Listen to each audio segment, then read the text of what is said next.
First up, let me just say, Jake and I have been following each other on IG for a hot minute. I've been seeing all the fun events that you've been putting on this year, and the FOMO that I have, Jake, is like through the roof. I'm trying to come to one of these events sometime soon. Make it happen. Let's do it, baby. I would love it. I mean, for people who may not know, Jake, like, kind of give us a little bit of the rundown of the things that you get to do. You're literally making history with some of the events that you put on earlier this year. So spill that tea, girl. Well, I'm really proud. I've been producing events since 2010. Our first event was on Governor's Island in New York. It was actually the very first event ever on the island. And since then, I mean, it's all been about creating experiences that truly are unlike anything else. Whether it's taking over a water park in Las Vegas, or bringing an airplane of talent to Life Ball in Vienna, or creating the first ever Pride event in Central Park, it's all about making history and doing things that are safe and that people are going to remember for a long time.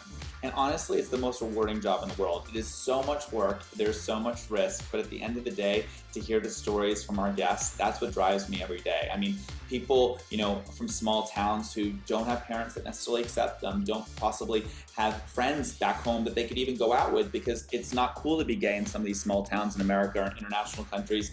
And they can come to these events, let themselves loose, throw on a wig, put on some high heels, be who they are, express themselves, and then walk home with new family and new boyfriends. And I mean, it's wild.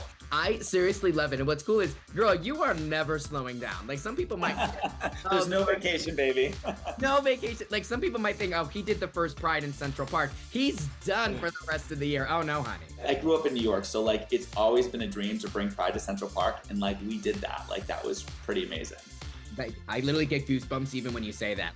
One of the things I'm most passionate about is creating events that celebrate our entire community. It's not just about one segment of our community. And how do we do that? We create different rooms, experiences, and musical selections that really cater to everyone. You always have an event on the horizon, and I know Dreamland, Fashion Week, and NY. Yes. This is going to be insane. What are you doing for the children? Oh my gosh. Well, after the first Central Park event, it was so, I got chills. I got teary. I mean, it was so magical. Sun going down, the stars going in the sky, the lights in the trees, and you're like, this is happening. Smiles on everyone's faces. Can we do one more event in Central Park this year? Do we have to wait until next Pride? And it was like, wait, Fashion Week is coming up. That would be iconic and perfect. And, always been a big fan of Diplo. And then, Fashion Week, how do we make that special and unique? And that's when I reached out to my dear friend Marco, who I think is probably one of the, most incredible designers as part of our community. I mean, did the first ever all transgender show during New York Fashion Week several years ago. It was like, wait, we need to do something major and over the top. And that's when we looked up that, in the Guinness Book of World Records, the largest attendance at a fashion show was 1,000.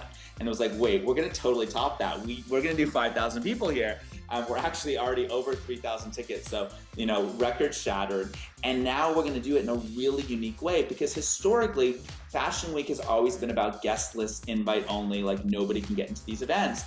And it was like, well, how do we change that paradigm? Because quite frankly, our community is about representation and inclusivity, not exclusivity. And for me, that is the most exciting.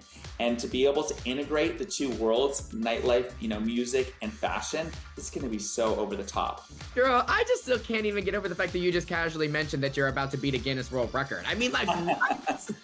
I mean, wild, right? What kind of piece of advice would you want to give to somebody who wants to get into event production and this type of industry that you're thriving in?